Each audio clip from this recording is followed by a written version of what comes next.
ভাইরা আমার, রাহমাতুল লিল আলামিন দীর্ঘ 40 বছর গারে হেরা,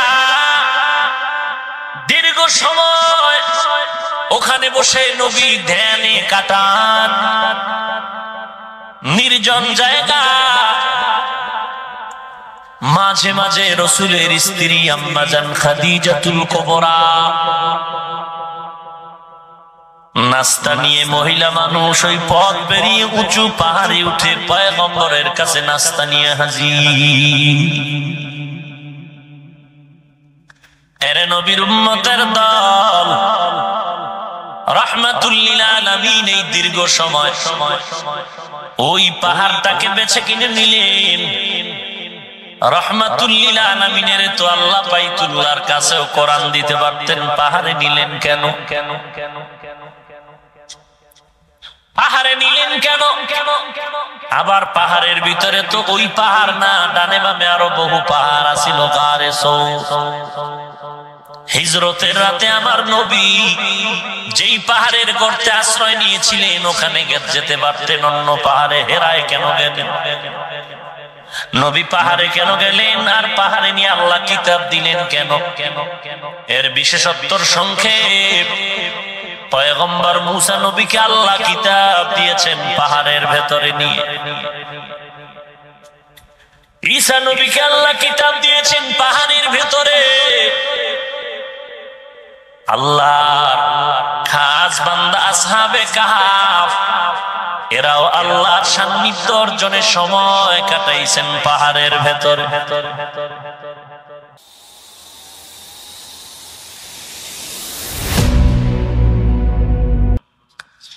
اقرأ باسم ربك الذي خلق خلق الإنسان من علق اقرأ وربك الأكرم الذي علم بالقلم علم الإنسان ما لم يعلم.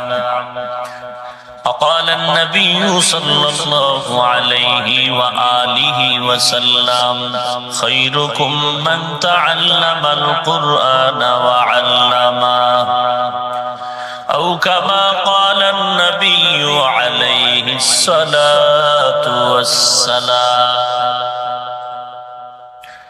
صدق الله مولانا العظيم وصدق رسوله النبي الكريم ونحن على ذلك من الشاهدين والشاكرين والذاكرين والحمد لله رب العالمين.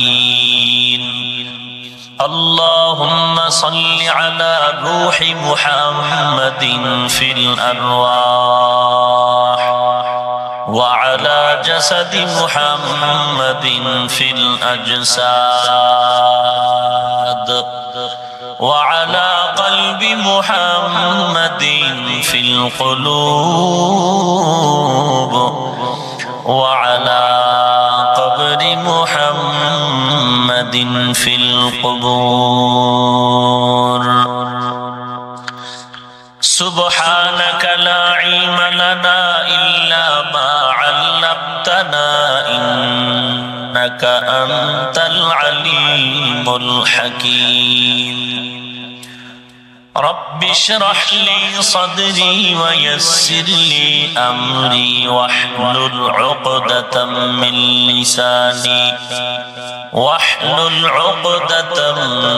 لساني يفقه قولي.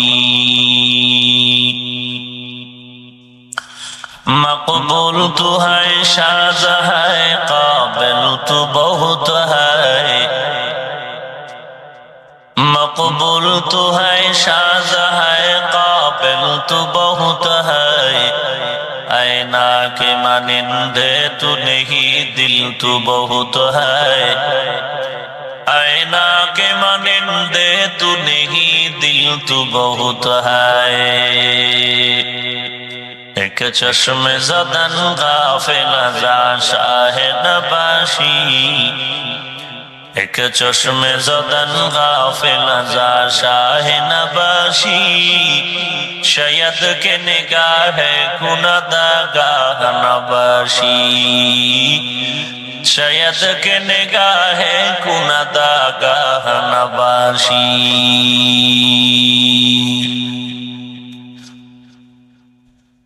ঐতিহাসিক তাফসীরুল কোরআন মাহফিল ও কেরাত সম্মেলনে উপস্থিত মুহতারাম সম্মানিত সভাপতি, প্রধান অতিথি, বিশেষ অতিথি বৃন্দ,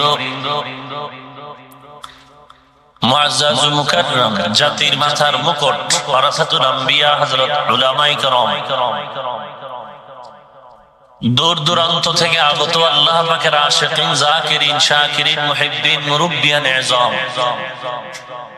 কলিজার টুকরা আমার সমবয়সী যুবক বন্ধুগণ, স্নেহের ছোট ভাই, পর্দার আড়ালে অবস্থানরত শ্রদ্ধেয়া সম্মানিত মা ও বোনেরা, সৃষ্টির মহান স্রষ্টা দয়াময় আল্লাহ রাব্বুল আলামিনের দরবারে লাখো কোটি শুকর ও সুজুদ, যে মহান রব্বুল আলামিন ফিতনার জামানায় প্রতিকূল আবহাওয়ার ভেতরে হাজারো মানুষের মধ্যে যাচাই বাছাই করে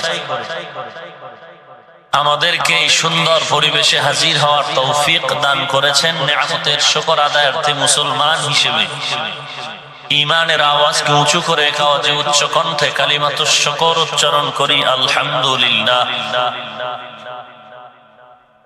লক্ষ কোটি দরুদ ও সালাম সাইয়্যিদুল মুরসালিন, রাহমাতুল লিল আলামিন, শফিউল মুযনিবিন, খাতামুন নবিয়্যিন, সাইয়্যিদুস সাকালাইন, ইমামুল মুরসালিন, শফিউ আযম, রাসূল আকরাম, রাহমাত আলম, নবিয়্যুল আরব ওয়াল আজম, হাবিব কিবরিয়া, আশরাফুল আম্বিয়া, সাইয়্যিদুল আম্বিয়া, শফিউ মাহশর, সাকি कौसर, आकाए नामदार, मदीना का ताजदार, आफताब नबूवत, फख्र मौजूदात, सय्यदुल मखलूकात, हजरत मुहम्मदुर रसूलुल्लाह सल्लल्लाहु अलैहि व आलिहि ওয়াসাল্লামের উপর সর্বোপরি শুকর, যাদের অক্লান্ত পরিশ্রমের মাধ্যমে আজ এই সুন্দর আয়োজন। এলাকার যুবক, বৃদ্ধ, ব্যবসায়ী, শ্রমিক, চাকুরিজীবী, বিভিন্ন শ্রেণী পেশার মানুষ, উলামায়ে কেরাম, আইম্মায়ে মাসাজিদ, জনপ্রতিনিধি এবং প্রশাসন সময়, পরামর্শ, অর্থ দিয়ে দোয়ার মাধ্যমে উপস্থিত হয়ে যারা যতটুকু সহযোগিতা করেছেন প্রত্যেককেই আল্লাহ রাব্বুল আলামিন দুনিয়াতে শান্তি, পরকালে চিরমুক্তির ব্যবস্থা করে দিন। সংক্ষিপ্ত সময়ে কিছু কথা বলার নিয়তে কোরআনে হাকিমের সূরাতুল আলাকের কয়েক টুকরো আয়াতে কারিমা তিলাওয়াত করেছি। বিশ্বনবী, শেষ নবী, মহানবী, শ্রেষ্ঠ নবী সাল্লাল্লাহু আলাইহি ওয়া আলিহি ওয়াসাল্লামের অসংখ্য অগণিত অমীয় বাণী, পবিত্র হাদিস শরীফের মধ্য থেকে এক হাদিস পড়েছি। আয়াতে কারিমা এবং হাদিসে পাকের আলোকে ইখলাস, রুহানিয়াতের সমন্বয়ে কিছু কথা আমাকে বলার মতো, আপনাদেরকে শুনবার মতো হিম্মত, ধৈর্য, তৌফিক আল্লাহ পাক দান করুন, আমিন। ইকরা বিসমি রাব্বিকাল্লাযী খালাক, পড়ুন হে রাসূল করিম সাল্লাল্লাহু আলাইহি ওয়া আলিহি ওয়াসাল্লাম আপনার রবের নামে, যিনি আপনাকে সৃষ্টি করেছেন। খালাকাল ইনসানা মিন আলাক, যেই রব ইনসান সৃষ্টি করেছেন জমাট রক্ত থেকে। ইকরা ওয়া রাব্বুকাল আকরাম, আপনার রবের বরত্ব, গুণগান আপনি বর্ণনা করুন। আল্লাযী আল্লামা বিল কলাম, যিনি শিক্ষা দিয়ে জ্ঞান দিয়েছেন কলমের মাধ্যমে। আল্লামাল ইনসানা মা লাম ইয়ালাম, ইনসানকে এমন জ্ঞান দিয়েছেন যা তারা জানতো না। রাসূল আরবী সাল্লাল্লাহু আলাইহি ওয়া আলিহি ওয়াসাল্লাম ইরশাদ করেন, খায়রুকুম মান তাআল্লামাল কুরআন ওয়া আল্লামা, সর্বোত্তম ওই ব্যক্তি পৃথিবীতে যার উপরে আর উত্তম কেউ নেই, সৃষ্টির শ্রেষ্ঠ, যিনি কোরআন পড়েন, অন্য কেউ পড়ান। আল্লাহ রাব্বুল আলামিন শ্রেষ্ঠত্বের কাতারে আমাদেরকেও কবুল করে নিন। ইকরা সূরাটা কোরআনের প্রথম সূরা। কোরআন শরীফ যারা পড়তে জানেন জানেন না, সকলেরই অভিজ্ঞতা আছে যে কোরআন খুললেই আমরা দেখি আলহামদু সূরাটা প্রথম সূরা। আলহামদু সূরা প্রথম, এটা বাস্তব। যদি বাস্তবেই হয় তাহলে ইকরা বিসমি রাব্বিকাল্লাযী খালাক সূরাতুল আলাকটা প্রথম হলো কি করে? কোরআন নাজিলের প্রথম সূরা সূরাতুল আলাক, আর সাজানো গোছানো কোরআন সেটা হলো প্রথম সূরা ফাতিহা। রাসূল আরবি সাল্লাল্লাহু আলাইহি ওয়া আলিহি ওয়াসাল্লামের উপরে যখন কোরআন অবতীর্ণ হতে শুরু হলো, ওই সূচনা কালের প্রথম সূরাটাই ছিল সূরাতুল আলাক। নাজিল হওয়া হিসেবে অবতীর্ণ করেছেন আল্লাহ জিব্রাইলের মাধ্যমে সূরাতুল আলাক রাসূলের কাছে প্রথম। আলহামদু প্রথম হলো কিভাবে? এখানেও রাসূলের আদেশের মাধ্যমেই হয়েছে। রাসূলের আদেশকে অমান্য করে না, সব ওহীর ফয়সালা। সূরাতুল আলাক কোরআনের প্রথম সূরা, অবতীর্ণ হলো রাসূলের উপরে। কার উপরে? সৃষ্টির শ্রেষ্ঠ নবী, যার উপরে আর কোন কেউ, কোন নবী, কোন ওলি, কোন কুতুব, কোন আউলিয়া, কোন বুজুর্গ, কোন মুহাদ্দিস, কোন মুফতি, কোন সাহাবী রাসূলের থেকে আর কেউ, নবীর থেকে দামি, রাসূল থেকে উপরে সমান নাই। কথা ঠিক? একটু উপরে যাই, রাসূলের উপরে কে? বলেন বলেন, আল্লাহ কি মাখলুক না খালেক? সবাই একমত।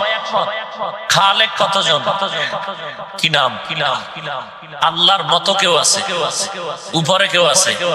আল্লাহর সমান কেউ নেই।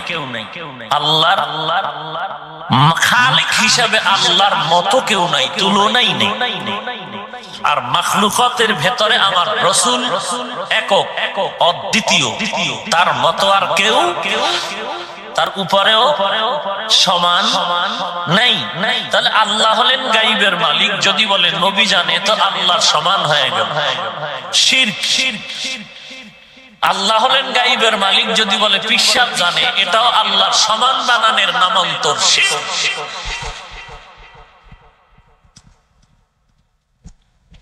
আল্লাহ আমাদের হেদায়েত দান করুন।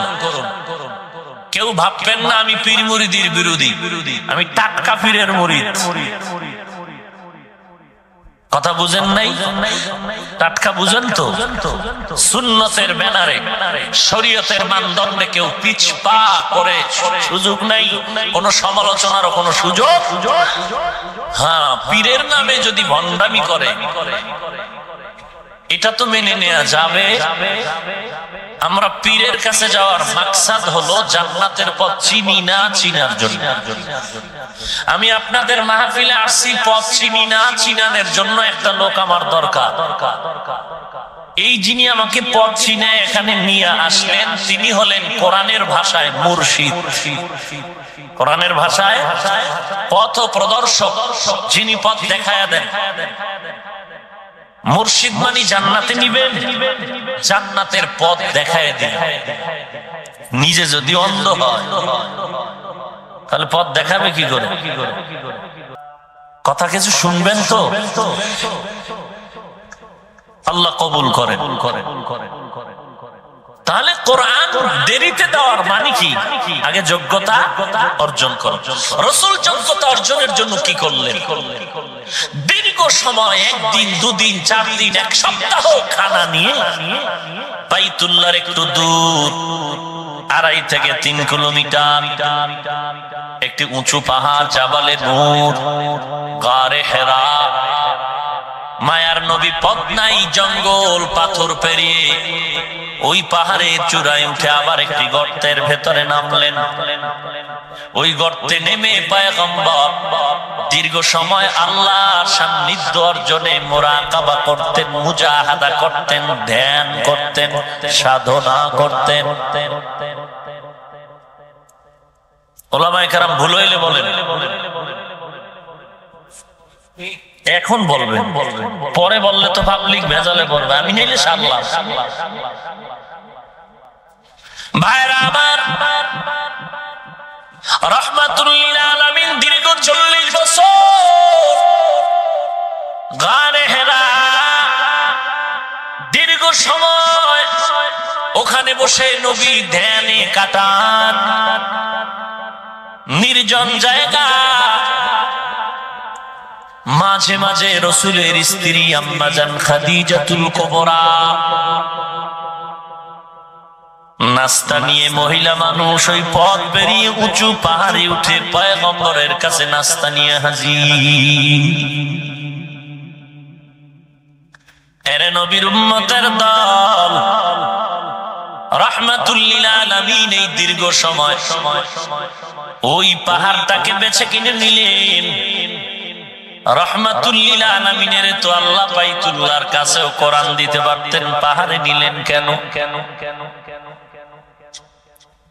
পাহাড়ে নিলেন কেন? আবার পাহাড়ের ভিতরে তো ওই পাহাড় না, ডানে বামে আরো বহু পাহাড় আছিল। গারে সৌর, হিজরতের রাতে আমার নবী যেই পাহাড়ের গর্তে আশ্রয় নিয়েছিলেন ওখানে যেতে পারতেন, অন্য পাহাড়ে হেরায় কেন গেলেন? নবী পাহাড়ে কেন গেলেন? আর পাহাড়ে নিয়ে আল্লাহ কিতাব দিলেন কেন? এর বিশেষত্বর সংক্ষেপ, পয়গম্বর মুসা নবীকে আল্লাহ কিতাব দিয়েছেন পাহাড়ের ভেতরে নিয়ে, ঈসা নবীকে আল্লাহ কিতাব দিয়েছেন পাহাড়ের ভেতরে। আল্লাহর খাস বান্দা আসহাবে কাহাফ, এরাও আল্লাহর সান্নিধ্য অর্জনের সময় কাটাইছেন পাহাড়ের ভেতরে। এজন্য আল্লাহ পাহাড়ে নিলেন নির্জন। নাম্বার 2, গারে হেরা কেন অন্য পাহাড় হলো না কেন? গারে হেরা হওয়ার কারণ, 1 নাম্বার কারণ হলো ওই পাহাড়ের চূড়ায় উঠলে পয়গম্বর বাইতুল্লাহ সরাসরি দেখতে পারতেন। 2 নাম্বার কারণ, ওই গারে হেরার ভেতরে গর্তের মধ্যে নবী ঢুকার পরে ওখানে দাঁড়াইয়া নামাজ পড়ার মতো জায়গা ছিল, অন্য পাহাড়ে ছিল না। এরে নবীর উম্মতের দল, রাহমাতুল লিল আলামিন ওখানে সময় কাটাচ্ছে। জিবরাইল আমিন আসলেন রাসূলের দরবারে। 24,000 বার জিবরাইল আসছেন, এর মধ্যে 4 বার আসছেন তার আপন সূরতে জিবরাইল। অধিকাংশ সময় মানুষের সূরতে আসতেন। মায়ার নবী 40 বছর পরে দীর্ঘ 6 মাস শুধু স্বপ্ন দেখলেন, ভালো ভালো স্বপ্ন দেখলেন পয়গম্বর। কোরআন নাজিল যখন যেদিন শুরু, ওদিন জিবরাইল তার আপন সূরত নিয়ে হেরা পর্বতে আসলেন। মায়ার নবী দাঁড়াইলেন, বুকের সাথে চাপ দিলেন, একটা চাপ দিলেন হালকা করে আর বললেন ইকরা, হে রাসূল আপনি পড়ুন। নবী জবাব দিলেন মা আনা বিকারিন, আমি পড়তে জানি না। জিবরাইল আমিন আবার চাপ দিলেন ইকরা, পড়ুন। নবী আবারও জবাব দিলেন মা আনা বিকারিন, আমি পড়তে জানি না। কয়টা হলো? তৃতীয় চাপটা দিলেন খুব জোরে, আর শব্দ বাড়ায় বললেন ইকরা বিসমি রাব্বিকাল্লাযী খালাক। নবী এবার পড়লেন কিনা হাদিসের এবারাতে তা উল্লেখ নাই। নবী এবার পারিও বলেন না, পারি না তাও বলেন না। নবী সুকুত ইখতিয়ার করলেন, চুপ হয়ে গেলেন। নবীজির শরীর মোবারকে জ্বর উঠে গেল। নবী দ্রুত বের হইয়া ঘরের মধ্যে গিয়া বললেন জাম্মিলুনি, ও খাদিজা আমারে কম্বল দিয়ে আবৃত করে ধরো। নবুয়তের সনদ এসে গেল আমার উপর। মায়ার নবীকে কয়টা চাপ দিলেন বুঝে থাকলে বলেন। প্রথম 2 চাপে নবী কি বললেন? তৃতীয় চাপে নবী কি বলছেন পড়তে জানি, কিছুই বলেননি, চুপ থাকলেন। চুপ থাকার সমর্থন হলো আমি পড়ার পক্ষে আছি। এখানে প্রথম জানবো নবীকে তো এমনি বললে হয়তো, চাপ দিলেন কেন? চাপ না দিয়েও তো বললে হয়তো নবী পড়েন। চাপ দেওয়ার কি কারণ? দুই নাম্বার, নবী দুই চাপে বললেন পারি না, তৃতীয় চাপে নবী চুপ হয়ে পড়ার সমর্থন দিলেন কেন?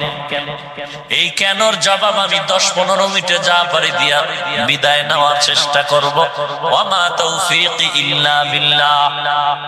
ভালো করে বুঝেন, মায়ার নবীকে চাপ দেওয়ার কারণ হলো আল্লাহ রাব্বুল আলামিন আল্লাহর কুদরতি নজর দিয়া ফায়েজ ও বারাকাতের রুহানি তাওয়াজ্জু আল্লাহ দান করবেন। দ্বিতীয়ত, ইলম অর্জনের জন্য বড় কষ্ট স্বীকার করতে হয় তার সবক দিলে। ও ছাত্র ভাইরা, কোথায় খাওন আছে খালি খাওন তালাশ করো। তুই তো তালিবুল ইলম না, তুই তালিবে তাআম। তোরে আল্লাহ খানা দিয়েই বডি বানাইবে, ইলম আর কপালে আসবে না। ইলমে রায়ে জাজু করতান বেহিসাব, খলকে রাদাতান জওয়াবে বাসওয়া। মায়ার নবীকে দুই চাপ দিলেন, নবী পড়লেন না, তৃতীয় চাপে সমর্থন দিলেন। কারণ নবী বুঝাইলেন প্রথম দুইটা চাপে বলা হয়েছিল ইকরা পড়ুন, কার নামে কি পড়ব বলা হয়নি। দ্বিতীয় না পারার আরেকটা কারণ মুফাসসিরিনে কেরাম মুহাদ্দিসিনে কেরাম বলেছেন, জিবরাইল আমিন রেশমি কাপুরে আয়াত লিখে নিয়ে আসছিলেন। আয়াতগুলো নবীজির সামনে ধরলেন, নবী বললেন মা আনা বিকারিন, আমি দেখা পড়তে জানি না, আমি উম্মি। নবী দেখে দেখে লেখাপড়া জানতেন না। হুদায়বিয়ার সন্ধি যখন চলছিল, হযরত আলী কাগজ লিখতেছেন কাফেরের শর্ত। ফাইনালে যখন লেখলো মুহাম্মদের সাথে রাসূল শব্দ লাগায় দিল, বলে রাসূল কাটো, ইবনে আব্দুল্লাহ লেখো। সাহাবায়ে কেরাম বলেন হবে না, নবী বলেন কেটে দাও। আলী বলেন নবী আপনি তো রাসূল, এতে কি সন্দেহ আছে? বলে না না, তাহলে কেন কাটবো? আমার আঙ্গুল দিয়ে রাসূল লিখেছে, আর কাটা সম্ভব নয়। নবী বলেন আলী কাগজটা আমার হাতে দাও। রাহমাতুল লিল আলামিন কাগজ নিয়ে বললেন রাসূল শব্দ লেখছো কই, আঙ্গুল দিয়ে দেখায় দাও। কারণ আমি দেখা পড়তে জানি না, কারণ দুনিয়ার কারো কাছে আল্লাহ আমাকে পড়া শিখায় নাই। আল্লাহ জিবরাইলের মাধ্যমে নাজিল করে, আর আমি মুখস্থ করি আমার সিনায়। আল্লাহ পাক মাঝে মাঝে ঠোঁট নাড়ায় মুখস্থ করার চেষ্টা করি। আল্লাহ বাধা দিয়া কয় লা তুহাররিক বিহি লিসানাকা লিতাআজালা বি, ইন্না আলাইনা জামাহু ওয়া কুরআনা। আপনি জিহ্বা নাড়ায় পড়বেন না, আমি আল্লাহ কুদরতি ক্ষমতায় আপনার সিনায় ইলম জমা করে দিব। হযরত আলী যখন দেখায় দিলেন এই লাইনের এই শব্দটা লেখা রাসূল, মায়ার নবী ওই আলীর আঙ্গুলের পাশে গিয়া শাহাদাত আঙ্গুলটা রেখে এভাবে একটা টান দিলেন, রাসূল শব্দটা মুছে গেল। জিবরাইল আমিন রেশমি কাপুরে লেখা ধরলেন, নবী দেখা পড়তে জানলেন না, বললেন পারি না। তৃতীয়বার চুপ থাকার কারণ সমর্থন দিলেন আর বললেন প্রথম দুই চাপে পড়ার কথা বলা হয়েছে, কেমনে কার নামে পড়ব বলা হয়নি। ফাইনালে বলা হয়েছে রবের নামে পড়। আমি নবী সমর্থন দিয়ে সবক দিলাম, ও আমার উম্মতেরা, যেই লেখাপড়ায় রবের নাম নাই ওই পড়া না জানিয়া ছেড়ে দাও, আর যেই লেখাপড়ায় রবের নাম আছে ওই পড়াগুলো ভালো করে পড়ে না। ইলমে রায়ে জাজু করতান বেহিসাব, ইলমে রায়ে জাজু করতান বেহিসাব, খলকে রাদাতান জওয়াবে বাসওয়া। সংক্ষেপে যাচ্ছি, রাসূল প্রমাণ করে দিলেন দুনিয়াতে যত লেখাপড়া দুই ভাগে ভাগ করা, আল্লাহর নামের পড়া, আল্লাহর নাম ছাড়া পড়া। আল্লাহর নামের পড়াটাকে ধর্মীয় শিক্ষা কোন কোরআনের শিক্ষা, ইসলামী শিক্ষা, পরকালীন শিক্ষা বলে। আল্লাহর নাম ছাড়া লেখাপড়াটাকে দুনিয়ার শিক্ষা, জাগতিক শিক্ষা, জেনারেল শিক্ষা, ইংরেজি শিক্ষা বলে। দুই শিক্ষার মেরুদণ্ড আলাদা, দুই শিক্ষার গঠনতন্ত্র আলাদা, দুই শিক্ষার প্রতিষ্ঠান আলাদা, দুই শিক্ষার উদ্দেশ্য আলাদা। আল্লাহর নামের লেখাপড়ার প্রতিষ্ঠান জামিয়া, মাদ্রাসা, নুরানি, মক্তব, হেফজখানা বলে। আল্লাহর নাম ছাড়া লেখাপড়ার প্রতিষ্ঠান স্কুল, কলেজ, ভার্সিটি, প্রাইমারি বলে। আল্লাহর নামের লেখাপড়ার মাকসাদ, উদ্দেশ্য আল্লাহর চাকরি করা, আর দুনিয়ার লেখাপড়ার উদ্দেশ্য দুনিয়ার গোলামি করা।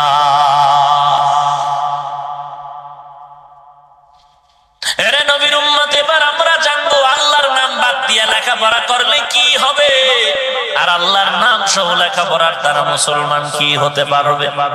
ফাইনাল বয়ানের শেষ মাথায় না যাওয়া পর্যন্ত বাঙালি ধৈর্য হারায় চান্দি গরম করবি না। কারণ হুজুরেরা তোমাদের দুশমন নয়। আল্লাহর শপথ করে বলতে পারি, তোমার আপন বন্ধু দুশমন করতে পারে, তোমার মা তোমার সাথে স্বার্থের টানে দুশমনি করতে পারে, তোমার আব্বা তোমার সাথে স্বার্থের টানে দুশমনি করতে পারে, তোমার পীর স্বার্থের টানে মুরিদের সাথে দুশমনি করতে পারে। খাঁটি আল্লাহওয়ালা, টুপিওয়ালা, নবীর সুন্নাতওয়ালা জনগণের দুশমন হতে পারে না। ভাইরা আমার, ভালো করে বুঝো, আমার বানানো কোনো কবিতা নয়, কোনো কিচ্ছা না। মুফাসসিরিনে কেরাম বলেছেন আল্লাহর নাম বাদ দিয়ে লেখাপড়ার দ্বারা কি হওয়া যায়। মুফাসসিরিনে কেরাম বলেন সব হওয়া যায়, সব হওয়া যায়, সব হওয়া যায়, সব হওয়া যায়। ডাক্তার, ডক্টর, প্রফেসর, ইঞ্জিনিয়ার, সাংবাদিক, কবি, সাহিত্যিক, উকিল, ব্যারিস্টার, ডিসিএসপি, আইজি, সব হওয়া যায়, মানুষ হওয়া যায় না। চান্দি গরম হয়ে গেল। এবার তোমার অন্তরে প্রশ্ন, বলো মোল্লা মানুষ কারে কয়? আর আমরা যারা ইংরেজি পড়ি, কলেজ ভার্সিটিতে পড়ি, আমরা কি মানুষ না? 15 মিনিট সময় দিলে জবাবটা আর একটু পরে দেব। দিবেন না? চলে যাও, আল্লাহ কবুল করে। আর চলিয়ে যাবি কই? সামনে নদী, সামনে কি? আল্লাহ যদি নদীরে বলে একটু গরম, তোমার এই অঞ্চলটা সাইজ করতে 1 মিনিটের সময় লাগবে। কোথায় গেল ফিরআউন? কোথায় গেল নমরুদ? কোথায় গেল সাদ্দাত, কারুন? এদের মতো শক্তিওয়ালা, ক্ষমতাবান কেউ আছে নাকি? ওই সমস্ত বেঈমানগুলোকে আল্লাহ সামান্য সামান্য প্রাণীর মাধ্যমে ধ্বংস করেছে। তুমি কয় টাকার বাহাদুর হইলা বলো, তুমি কয়তলা বিল্ডিং এর মাস্তানি করো, তোমার মতো নেতারে সাইজ করতে আল্লাহর কিচ্ছু লাগবে না। কেন হয় না রে বাবা? একমাত্র কারণ আহলে হকের ইখলাসে ঘাটতি। না হয় আল্লাহওয়ালা তাহাজ্জুদের মুসাল্লায় পড়ে দোয়া করতেন, চোখের পানি ছাড়তেন, সাথে সাথে আসমান থেকে ফয়সালা হয়ে যেত, হয়তো হেদায়াত, না হয় তার উপরে আল্লাহর গজব। আর এখন তো আমি ভাব আনানিয়া, আমার থেকে আর আছে কে? আমি তো আমি। আল্লাহ হেদায়াত দান করুন। অথচ মায়ার নবীর বয়ান, মান তাওয়াযা লিল্লাহ রাফাআহুল্লাহ, যে আল্লাহর জন্য বিনয়ী হয় আল্লাহ তার মর্যাদা বাড়ায় দেয়। অহংকারী করিও না রে ভাই, দুনিয়া চিরদিনের স্থায়ী ঠিকানা নয়। এই জীবনে দেখলাম কত বিল্ডিং ওয়ালা, বিল্ডিং দাঁড়ানো আছে, বিল্ডিং ওয়ালা নাই। গাড়ি দাঁড়ানো আছে, গাড়িওয়ালা নাই। একদিন খবর আসবে এই ময়দানে বয়ান চলবে, 10 বছর আগে ছিল, আজকে তার মধ্যে হাজার হাজার মানুষ নাই। বয়ান চলবে, এমন এক সময় আসবে এই ময়দানে আজ যারা আছে 50 বছর পরে কেউ থাকবে না। ওরে নবীর উম্মতের দল, আল্লাহর কোরআন সিনায় লাগাও, এটা মুসলমানের কষ্টি পাথর, এটাই মুসলমানের মূল কিতাব। আজ এই কোরআনের তেলাওয়াত মুসলমানের জবানে নাই, ঘরের ভেতরে নাই, গানের আওয়াজ, ফজরের নামাজের পর একটু কোরআনের তেলাওয়াত ছেলে মেয়েরা পড়তো মসজিদের বারান্দায় গিয়া মক্তবের ভেতর। শত বছর করে বেঈমানেরা পরিকল্পনা করলো কোরআনের আওয়াজ বন্ধ করার। কি পরিকল্পনা করা যায়? মাদ্রাসা বন্ধ করে বললে ফিডা খাবি, টুপিওয়ালার টুপি বন্ধ করলে কথা বললে মাইর, মসজিদের আজান বন্ধ করো বললেও মাইর। কৌশলে আগাইতে হবে, কৌশলে। একদিকে টুপিও ফালাইতে বলার দরকার নাই, দাড়িও কাটার দরকার নাই, মসজিদও চলুক, মাদ্রাসাও চলুক, তবে এমন কৌশল করতে হবে যে কৌশলে মাদ্রাসা বন্ধ করো বলা লাগবে না, বন্ধ হয়ে যাবে। এমন কৌশল অবলম্বন করতে হবে হাজী সাহেব বাইতুল্লাহ চুমাইয়া চুমাইয়া হজরে আসওয়াদ রে কালা বানাইবে, সেদিন নিজে সাদা হবে। কিন্তু হাজী সাহেব যতবার বাইতুল্লাহ চিল্লাইবে লাব্বাইকের আওয়াজ দিবে, লাব্বাইকের আওয়াজ দিবে, ভেতরের ময়লা দূর হবে না। দুইটা স্থায়ী চিন্তা করে তারা আগাইলো। এক নাম্বার, কোরআনের আওয়াজ বন্ধ করতে হলে কোরআন বন্ধ করা যাবে না, টাকা দিয়ে পারলে সহযোগিতা করো, কোরআন পড়ো, কোরআন পড়ো। এমন একটা কৌশল করো, ফজরের পরে মুসলমানের বাচ্চা যেই টাইমে কোরআন পড়তে যায় ওই টাইমে ইংরেজির ক্লাস বাড়ায় দাও। এখন মানুষ সার্টিফিকেটের লোভে, চাকরির লোভে কোরআনের ক্লাস বাদ দিয়া সব সন্তান ওখানে চলে যাবে। আজকে বাস্তব তাই হলো, ফজরের আজান দিতে মুয়াজ্জিন উঠে যায়, চোর চুরি করার জন্য উঠে যায়, আর ইহুদির 5 গোলাম সন্তানের ইহুদি শিক্ষার জন্য পাঠায় দেয়। আর একটা পদ্ধতি ওরা চালু করলো, হাজী সাহেব টুপি ঠেসে ঠেসে মাথায় দে, পাগড়িও লাগা বাঁধা নাই, তবে সুদের ব্যবসা ছাড়া তোর উপরে উঠার কায়দা নেই। সুদের ব্যবসা চালু করে দিল। বাংলাদেশে এমন একটা পল্লী এলাকা পাওয়া যাবে না যেখানে হারাম কর নাই। হারাম হারাম সুদের সাথে জড়িত। হাজী সাহেব তুমি সুদের সাথে জড়িত, তুমি কি জানো না তোমার আপন মায়ের সাথে তোমার জিনা করার গুনাহ হচ্ছে? আল্লাহ 2 ব্যক্তির ব্যাপারে যুদ্ধ করার ঘোষণা দিয়েছেন। কে? কার সাথে?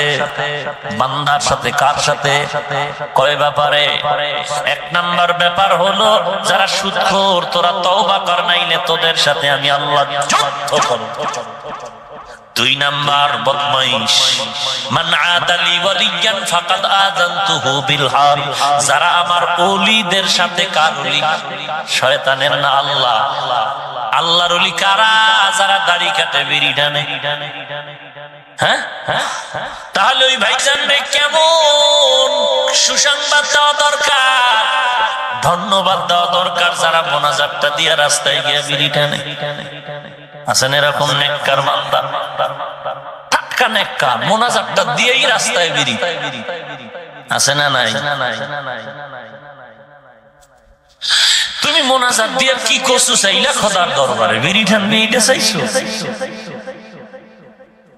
কিসের হেদায়াত হবে?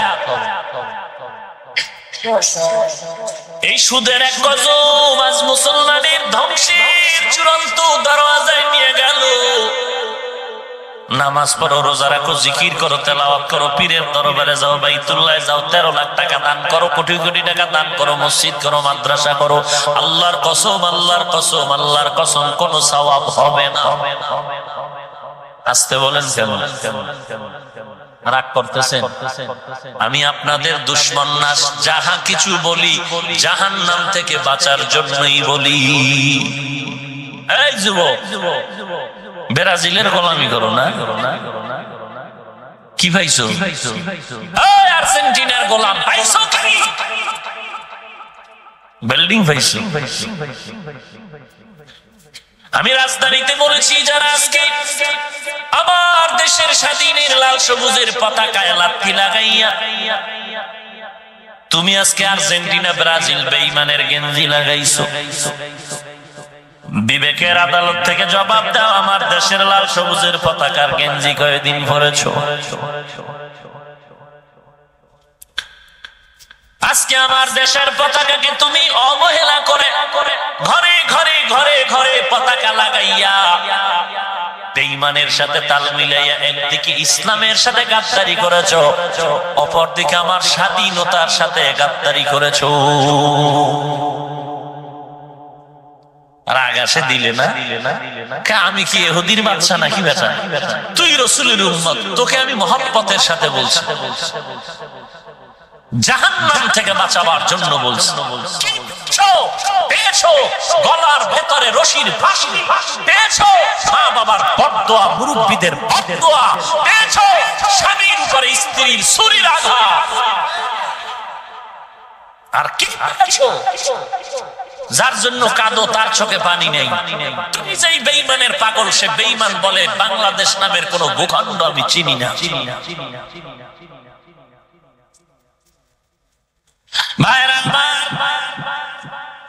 অথচ রাসূল কত সুন্দর বলেছেন যে ইসলামের উপকার বেশি হয়েছে যুবকদের মাধ্যমে। রক্ত গরম করো না, ঠান্ডা করো।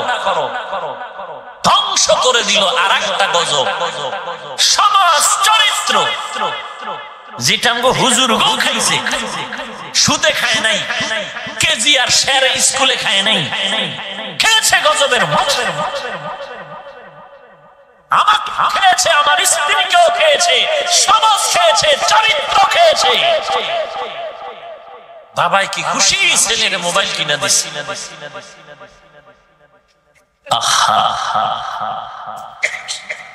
আল্লাহ হেদায়েত দান করুন।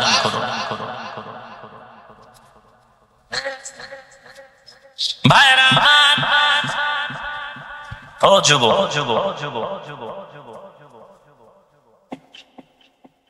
চরিত্র কোথায় গেল একটু চিন্তা কর। না তোর শরীর ঠিক আছে, না তোর আখলাক ঠিক আছে, তোর চোখের পাওয়ার শেষ, কিডনি শেষ, হার্ট শেষ, ব্রেন শেষ, চোখের পাওয়ার শেষ, তোর চেহারার লাবণ্যতা নূর শেষ, তোর আমল শেষ, আখলাক শেষ, তোর দুনিয়া শেষ, তোর আখিরাত শেষ। তুই লেখাপড়া করো, নকল করে পরীক্ষা দাও, তুই তো বিদ্যা চোর, তুই টাটকা বিদ্যা চোর, নিম্ন শ্রেণীর ইতর মার্কা চোর, যারা পবিত্র বিদ্যা চুরি করে পরীক্ষা দেয়। এই বিদ্যার মতো পবিত্র জিনিস যারা চুরি করেছ, এরাই চেয়ারে বসে মানুষের টাকা চুরি করে। পবিত্র জিনিস চুরি করার অভিশাপ। ফাঁকে দিয়ে আরো আকাম কি করছো? যেই ওস্তাদ তোকে, যেই শিক্ষক তোকে দস্তখত শিখাইল, তুই তার ব্যাপারে আন্দোলন কর। আর বেদবি করার জায়গা পাইলি না, গেলি শিক্ষকের বিরুদ্ধে। কপাল পুরলে মাথার নিচের বালিশ আগে সরে যা। আল্লাহ হেদায়েত দান করুন।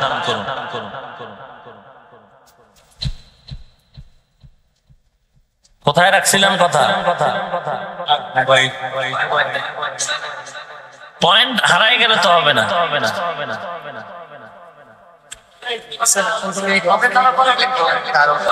ওই যে আল্লাহর নবী 2 চাপে পড়লেন না, 3 নাম্বার চাপে সমর্থন দিলেন কেন?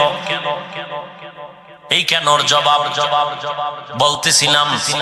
আল্লাহর নামের পড়া পরে নবী বুঝাইলেন, পড়ো, আল্লাহর নাম ছাড়া পড়া ছাড়ো। আল্লাহর নাম ছাড়া পড়া পড়লে কি হওয়া যায়? সব হওয়া যায়। বলেন কি হওয়া যায় না? মানুষ কাকে বলে জবাব দিব, টাটকা বয়া থাক, জান্নাতে ঢুকায় দিয়ে যা, বুঝাইতে না পারলে তোর দুর্বলতা। তোরে রাস্তা দেখাই দিলাম, এই রাস্তায় গেলি তুই শান্তির পার্ক পাবি, ওখানে বয়ে বয়ে আড্ডা দিবি। তুই যদি মাঝখানে গিয়ে আরেক দিয়ে চলে যাও, এই দোষ তো আর আমার না। এরে নবীর উম্মতের যুবক, মায়ার নবীর কথা কি তুই ভুলে গেছো? তোর মতো একটা যুবক মুসলমানের আদর্শ পাইয়া বেঈমান কালেমা পড়া দরকার ছিল, অথচ তুই বেঈমানের তাল মিলাইয়া চুলগুলো কাইটা ভাল্লুক আর বানর আর ইঁদুর হয়ে গেল। তো হাসছে না, খুশির খবর। তোর কপাল পুড়েছে, তার খবর দিচ্ছি, তোর কপাল পুড়েছে। তুই আয়নায় গিয়ে দেখছো তুই বাঘ না ভাল্লুক না বানর? তুই দেখছো নি কেমন মজা লাগে? টিকটিকি বানাইছি চুল কাটিয়া। তোর কত সম্মান বেড়েছে তুই জানো? তুই কত পয়েন্ট সম্মানে আছো জানো? আরে যুবক, আল্লাহর গোলাম চুল কাটা নিয়ে দ্বন্দ্ব করে এক মগায় ফাঁসি দিস। আহা, এর জন্য দোয়া চাইতে হুজুর একটু দোয়া করে। কোন দি ফাঁসি দিছে লেগে কি দোয়া করি, আবার দেখ। এর যুবক মনে কষ্ট নিও না রে ভাই, বিবেক আল্লাহ দিয়েছেন, জবাব দাও। তোমার মতো যুবক স্কুল কলেজে পড়ে, 5 ওয়াক্ত নামাজি, মিথ্যা বলবি না, সত্য বলাছে না নাই? তুই কেন পারো না? তোর আম্মার কাছে গিয়া বল, হুজুর বলছে আমার কপাল ভরে গেছে, তওবা না করা পর্যন্ত পোড়া কপাল আর জোড়া লাগবে।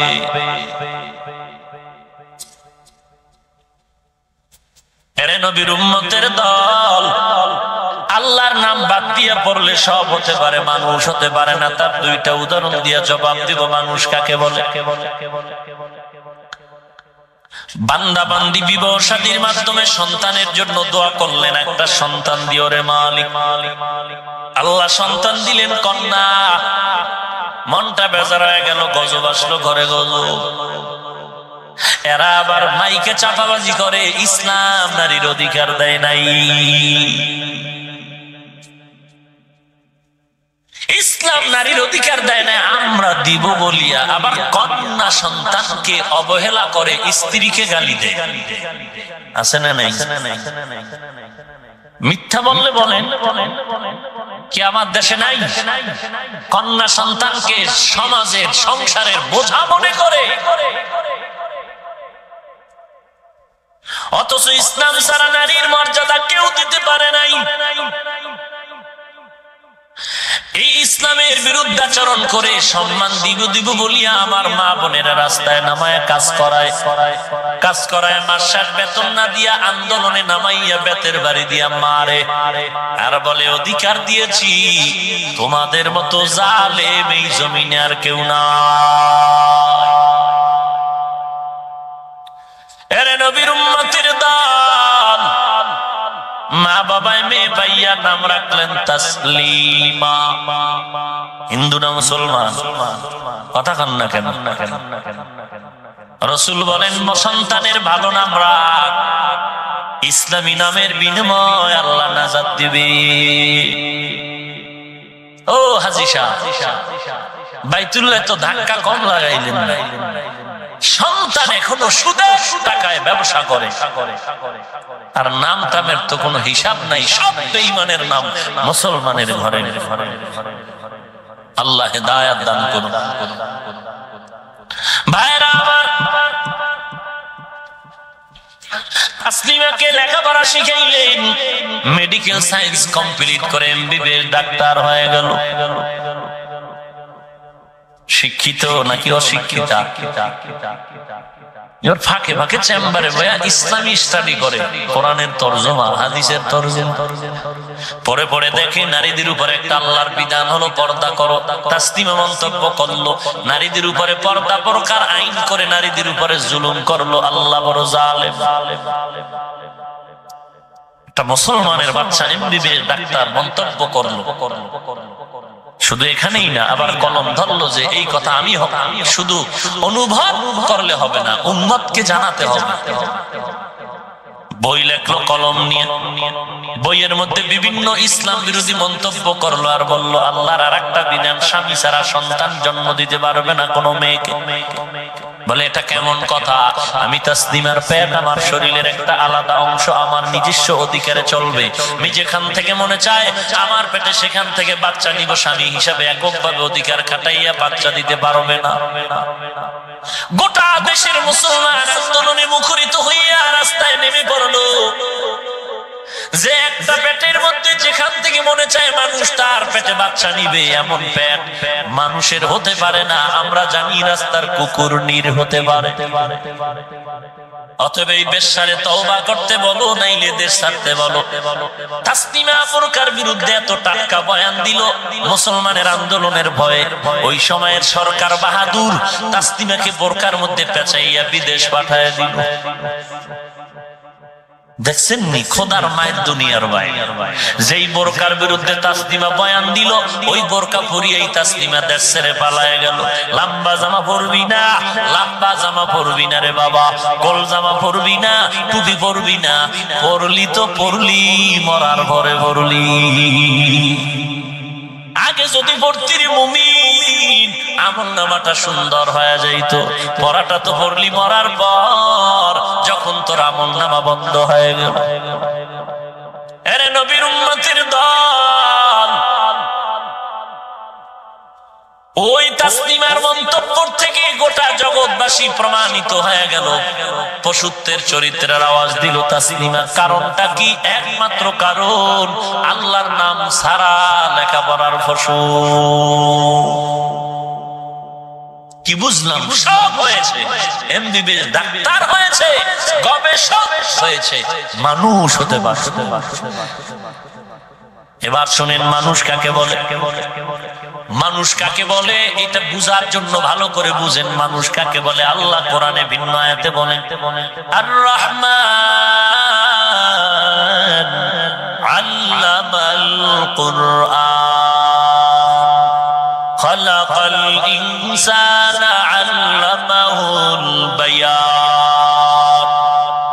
রহমান হলেন তিনি, কোরআন শিখাইলেন যিনি, মানুষ বানাইলেন যিনি, তিনি হলেন রহমান। বলার ভঙ্গিটা এমন, আল্লাহ বলেন আমি কোরআন শিখাইলাম, মানুষ বানাইলাম। আমরা দেখি না উল্টা, আল্লাহ আগে মানুষ বানাইছেন, পরে শিক্ষা দিছেন। শিক্ষা আগে দুনিয়াতে আসছি, এরপরে কোরআন পড়েছি। কোরআন পড়িয়া তো আমরা শিক্ষা, কোরআন পড়িয়া তো মানুষ হই নাই, আমরা জন্ম নিয়ে তারপরে শিক্ষা গ্রহণ করেছি। আমাদের বিবেকের উল্টা আল্লাহ কেন বললেন? আল্লাহর কথা উল্টা না, আমার মেমোরির জিবি কম, মেমোরির জিবি কম। 2GB মেমোরি দিয়ে কি 4GB রে ধাক্কা দিলে হবে? এরে নবীর উম্মতের দল, আল্লাহর কথা সন্দেহযুক্ত নয়। ফাইলুল হাকিম লা ইয়াখনু আনিল হিকমা। মুফাসসিরিনে কেরাম বলেন আল্লাহ এই কথা বুঝাইলেন মানুষ আল্লাহর কাছে কয়েক ধরনের আছে, তবে সব মানুষ আল্লাহর কাছে দামি না। জন্মগত মানুষ একটা মানুষ, বংশগত মানুষও মানুষ, গুণগত মানুষও মানুষ। আল্লাহর কাছে বংশগত মানুষের দাম নাই, জন্মগত মানুষের দাম নাই, গুণগত মানুষের দাম। এবার আমরা জানবো মানুষের গুণটা কি। মাইকওয়ালা মাইক বানাইছে আওয়াজ না দেওয়ার জন্য, না দেওয়ার জন্য, তো আওয়াজ দেওয়া মাইকের গুণ। পাখাওয়ালা পাখা বানাইছে বাতাস না দেওয়ার জন্য নাকি দেওয়ার জন্য? বাতাস দেওয়া পাখার গুণ। বাতিওয়ালা বাতি বানাইছে আলো দেওয়ার জন্য, আলো দেওয়াটাই বাতির গুণ। মাইক যদি আওয়াজ না দেয় সবাই বলবে গুণের মাইক না, লাত্তি মেরে ফালায় দাও। বাতিওয়ালার আলো যদি না দেয় লাত্তি মেরে ফালায় দাও, গুণের বাতি না, বাতি ভালো না, ফালায় দাও। পাখায় যদি বাতাস না দেয় গুণের পাখা না, ফালায় দাও। আল্লাহ বলেন বান্দা তাকায় দেখ, মাইকওয়ালা মাইক বানাইছে যেই জন্য ওই জিনিস ওইটার জন্য গুণ। আল্লাহ বলেন আমি মানুষ কেন বানাইলাম? মা খালাকাতুল জিন্না ওয়াল ইনসা ইল্লা লিয়াবুদুন।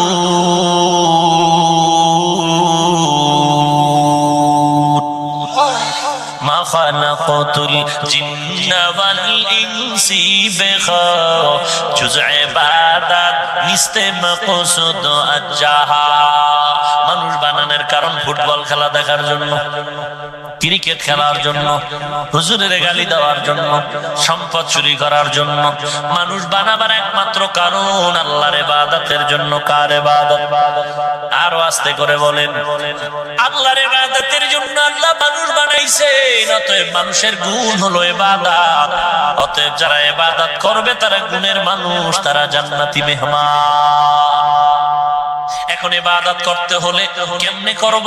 বলে বাবায় যেমন কয় এমন কর। বলে না না, কোরআন হাতে নাও, কোরআন থেকে ইবাদতের সিস্টেম শিখে নাও। কোরআনের নির্দেশনা নিয়া রাসূলের তরিকার উপরে চলো। কোরআন শিখবি, ইবাদত করবি, গুণের মানুষ হবি, জান্নাত পাবি। ওদিকে নজর করে আল্লাহ বলেন আর রহমান আল্লামাল কুরআন খালাকাল ইনসান, আমি এমন রহমান, কোরআন শিখাইলাম, মানুষ বানাইলাম। তার ব্যাখ্যা হলো কোরআন শিক্ষা যারা ইবাদত করবে তারা গুণের মানুষ, আর এই গুণের মানুষগুলো জান্নাতি। এইবার ভালো করে শুনে নাও, ইবাদত যারা করবে তারা গুণের মানুষ, তারা জান্নাতি।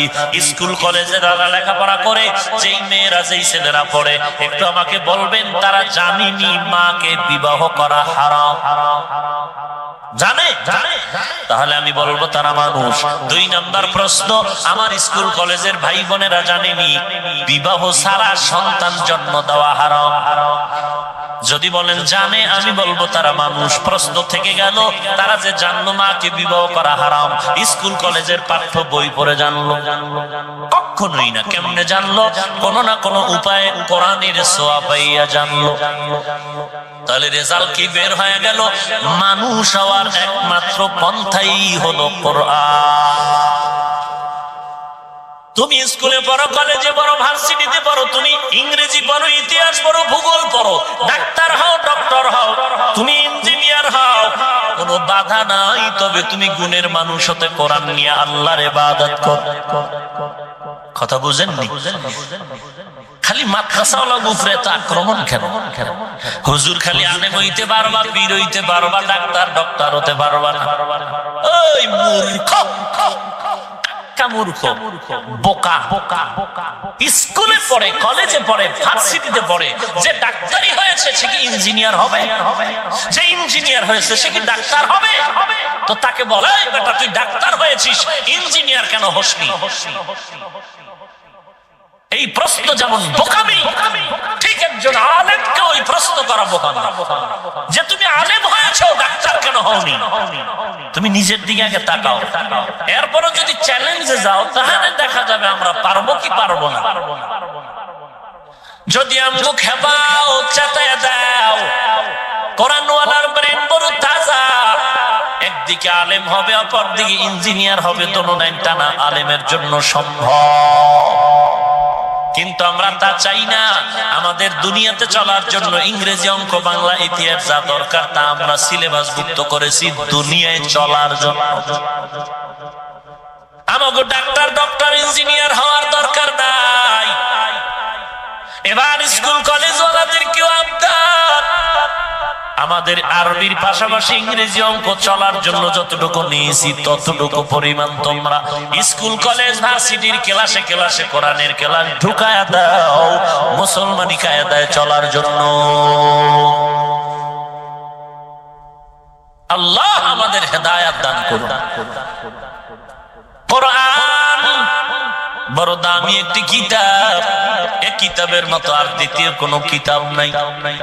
অতএব এই কিতাব যদি শিখতে চাও, কোরআনওয়ালা যারা ভালো তেলাওয়াত জানে তাদের থেকে শিখো। নামাজ ভঙ্গের কারণ যত বড় কারণ কেরাত অশুদ্ধ হওয়া। এর যুবক ও বৃদ্ধ বাবাজি ও পর্দার আড়ালের মা,